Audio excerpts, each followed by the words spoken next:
Tous les gens sont fait une demande. Demande à Dieu. Ils demandent quoi exactement? On attend le Messie. On attend le Messie.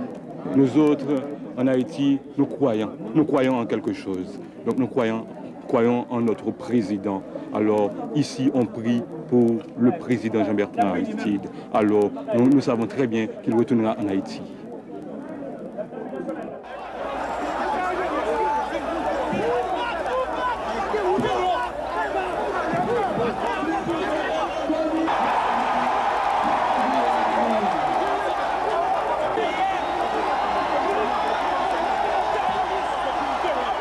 Le 16 décembre 90, le père Jean-Bertrand Aristide triomphe à l'issue des premières élections à peu près normales de toute l'histoire d'Haïti.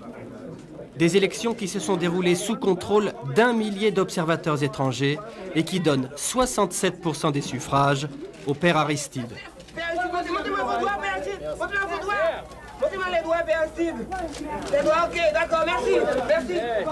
Le programme du nouveau président est à la fois simple et ambitieux. Prendre le pouvoir pour le donner au peuple. Dans son discours d'investiture, il se soumet, en principe, à la Constitution.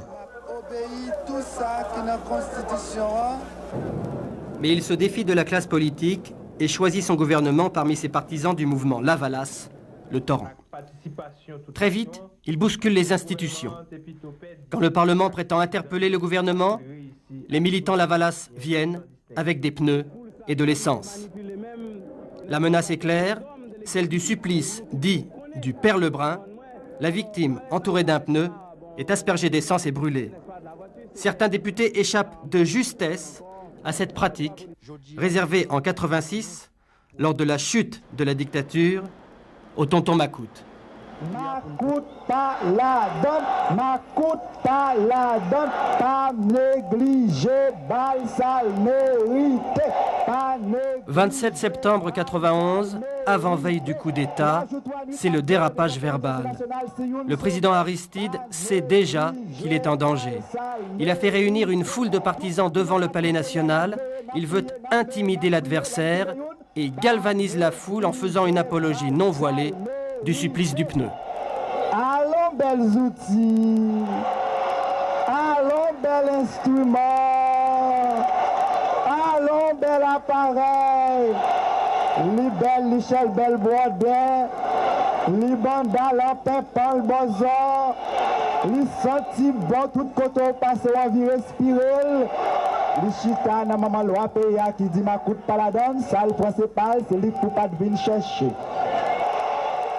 En fait, cet appel à la justice populaire conforte son chef d'état-major, le général Cédras, dans la conviction qu'il faut mettre fin à cette expérience démocratique. Le surlendemain, alors que les militaires nettoient les rues, le président Aristide est destitué. Il doit sa survie aux interventions des ambassadeurs français, puis américains, et s'envole le 30 septembre pour le Venezuela.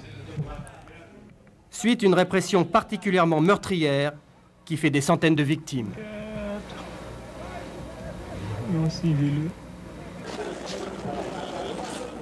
Dès les premières heures du coup d'État, en fait, dès la nuit, au moment même où on apprenait que ce coup d'État était en marche, les militaires étaient déjà dans les rues, les commandos civils aussi, et commençaient à tuer massivement, y compris dans les maisons, la population. Et en fait, ce massacre, je crois qu'on peut parler d'un massacre, a duré 5 jours et 5 nuits.